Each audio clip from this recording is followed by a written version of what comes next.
There's a problem with gacha games. The problem doesn't really stem from the games itself, but rather the idea of what we want out of gacha games. I've played a lot of gacha games over my time. I've played a lot of them. I've got years in the bank. Dating back to high school, almost 10 years now worth of me playing gacha slash mobile games, but mostly gacha games specifically.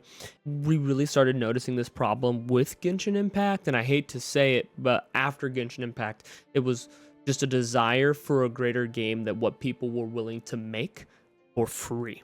They're getting paid to make the game, especially when the game gets finished. We're monetizing it by sending them money. But one thing I recommend we keep in mind when we look at these games is that if there's no incentive to spend money, there's no incentive for them to get paid, really.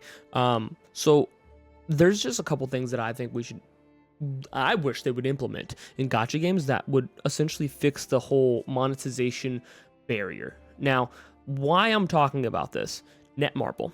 Netmarble made a game that was considered a travesty, but also is very still considered a great game, which is the Seven Deadly Sins Grand Cross.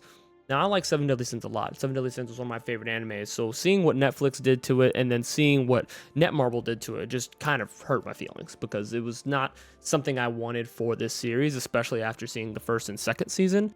Played the life out of Seven Deadly Sins Grand Cross, and every so often I'll stop back in and they're like, hey, here's a new meta. The layout of a gacha game is this. New unit comes out. You buy the unit. You don't buy the unit. That makes you up to date or not up to date.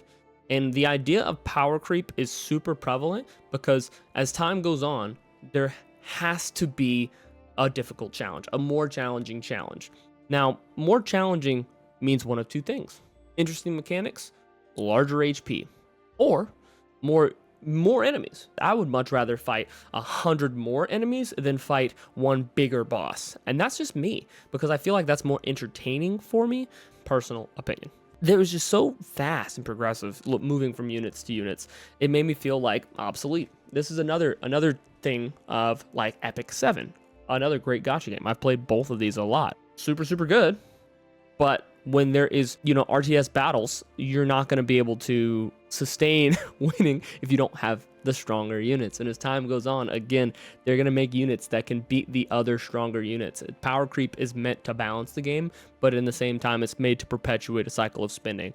So I think when we play a gacha game or we play a mobile game, we should have the proper expectations of, I have good units now. They're not going to be good forever, especially if there's PvP. Now, looking at PvE gacha games, and this is why I bring up Genshin. Genshin, first of all, was not what we thought it was going to be. In the beginning, we were like, this game has amazing gameplay, the story is interesting, but clearly they're not too focused on the story. At least when Mondstadt arc was started, that was like, cool, we got a little piece of the story, but we have a huge world to explore and a lot of game to play. So it felt like it was going to be a gameplay-focused game. Seeing as time went on, it wasn't. And the way they made things more challenging was they did add complicated mechanics. I will say that like ice skating boss is really interesting to fight. But I don't really play Genshin anymore. And when I approached the game again, it just felt like their HP was massively larger. And that could be, I've had a bunch of people say team comps, bad. Sure. The way that you approach fights are bad compared to what we do now. Sure. The game has changed. I completely understand. But how it feels reapproaching it doesn't feel that way. So that's kind of just the thing for returning to a gacha game. Looking at the gacha problem, right? The gacha problem, the nexus of it all is how long can I play this game? Why would I keep playing this game if I don't know what's next? And even more than that, is what's next exciting? And I think the reason why I go back and play gacha games sometimes is because they have a new banner. Awesome. Fantastic. We got new units. New units are amazing. I love new units. So do you. But aside from the new units, what else is there to do, right?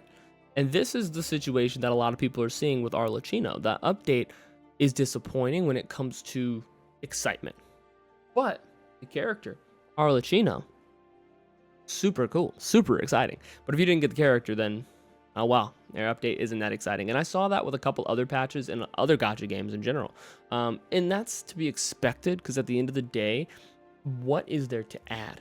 What is there to add to a game? Now that's hard to say when we look at games like I'm gonna say it, Seven Deadly Sins. I think that they've done good with adding things to the game. I think PvP made that game really hard to see as like a valuable game. When you look at the game now, think of it outside of PvP. There is so many different activities to do. There's so many crossovers to do. There's so much story. There's the Seven Deadly Sins Ragnarok, which is really, really awesome. I think the Ragnarok story should be its own anime. There's so many cool characters in it. There's animations are awesome. But power creep in PvP is what made that game have somewhat of a bad reputation. Now, obviously, there's still content creators for the game. Obviously, there's people still playing the game, and I still stop by and play the game so often. And according to Gacha reports, it's still doing pretty decent as far as revenue goes. But there is an issue with it, and this again ties into a roadmap. Why do I want to keep playing this game? Do I just want to save up money because eventually there's going to be a banner? Do I keep playing to save up my premium currency because there's going to be a banner I want? Sure, that is a reason to stay.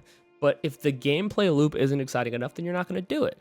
And I think this also ties into the relic system of games or the artifact system of games.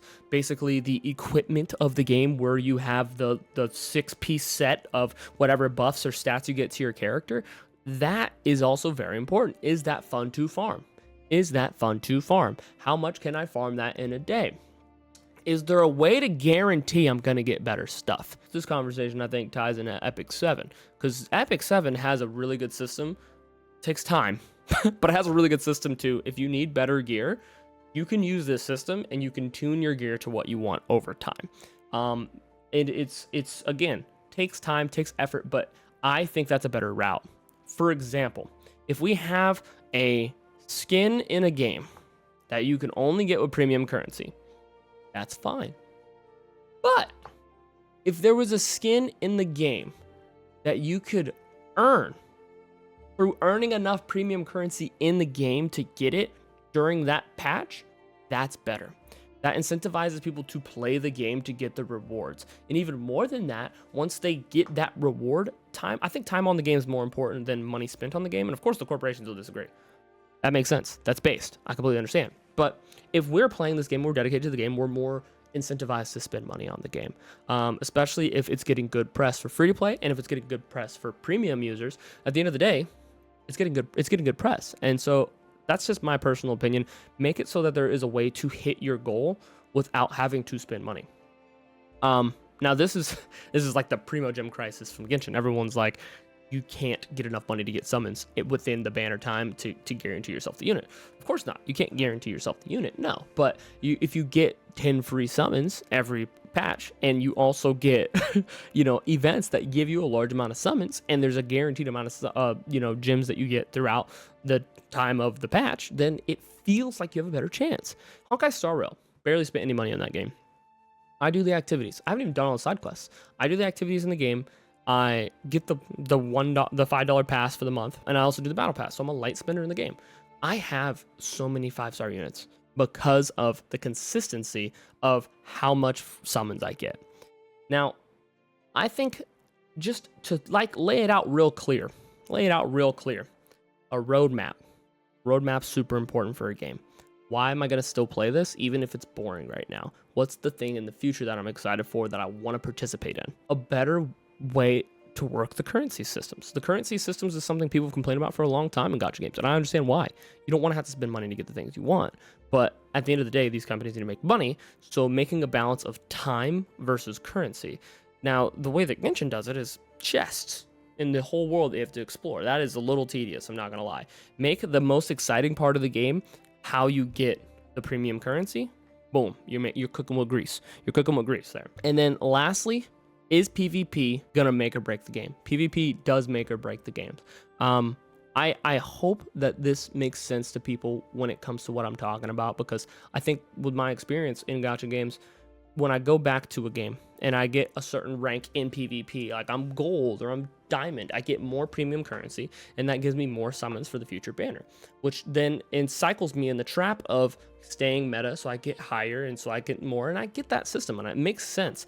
And if I approach a gacha game saying I'm going to participate in the PvP, I'm going to enjoy the PvP, that changes my dynamic versus Epic 7. Again, if I cleared all the chapters of the story, got as far as I can, you know, in all of the other content outside of PvP, when I approach PvP, it's going to be a much better experience for me because I'll be able to blast through it for the most part and then get to a certain place where I'm like, okay, now I can work within this realm. If I want to be the best, toxic. Don't ever think that in a gacha game. That is what money is. You want to be the best? You got to have the most money. Simple. If the gameplay loop to get to being the best is bad, you shouldn't do it. Shouldn't do it. With Netmarble having the reputation it does and having a couple more gacha games coming out that look good, another 7 Deadly Sins game and Solo Leveling Arise, I wanted to make something that made sense as far as what expectations people should have when playing these games and why or why not these games will succeed or fail. Looking at other gacha games in the future, Weathering Waves in the Zone, I think that those games are going to do great. I think that those games are going to be fun because people are going into the game with the proper expectations. That's very, very important when approaching a gacha game, and that's why I enjoy so many gacha games is because of my expectation of the game. AFK Journey has done a great job at laying out a roadmap, so I think people will be playing that game for a while. People will be enjoying that game for a while. Its company does a great job at supporting you. You get so many summons, so many, you know, premium units. Like, you get so much in the game. There's many activities to do outside of the game, and it's an AFK game. Gameplay isn't exactly the main reason why you're there. Well, it is for me and everybody else, but it's not the only reason why you're there. So I think this is a super important time for gacha games with this month of May getting started. Looking into this summer, into the end of the year, what can we expect of gacha games? We can expect a lot, but we can also expect the same amount of disappointment. There's going to be clone games that are made. There's going to be, you know, cash grabs that are made, but I don't think that we should look at every game that's of poor quality as a cash grab, but rather a failed attempt. And getting thrown hyper monetization, if that bothers you, Netmarble is going to be a problem. Netmarble is going to be a problem. And even AFK Journey, amazing game, super fun. But every time you level up a unit, it's like you want to pay and level them up some more, you know? I'm actually, I talked to one of the hyper whales in my server, and he has spent a lot of money on that, and more money than I've probably ever spent in any gacha game. All my gacha games combined, even. And he's talking to me about like the experience and how it feels and the quality of gameplay for him. He's enjoying it and he loves it. And I can't really say I would understand that because I get more enjoyment out of spending. The less I spend, the more I enjoy. But if I spend nothing, I wish that I spent more. It's a weird paradoxical state that I think a lot of gacha gamers can relate to. But I do think that having a free-to-play dynamic and a premium dynamic is very important. Having both of those balanced. Man, I said a whole bunch of stuff. Thank you if you made it to the end of the video. I hope you enjoyed my kind of commentary on the state of gacha games right now. I'll probably have a little bit more details on each game coming out in the future, but I wanted to take a synopsis of all of them and put it together. Here's some key takeaways. The last of the key takeaways. 7 Deadly Sins is still doing good, just like Dokkan Battle, just like Epic 7, just like all the other gacha games that are older at this point. And you know, maybe not doing as good as Genshin because Genshin brought the mainstream to the gacha scene, but they're all still doing great because of certain mechanics that keep people in the game.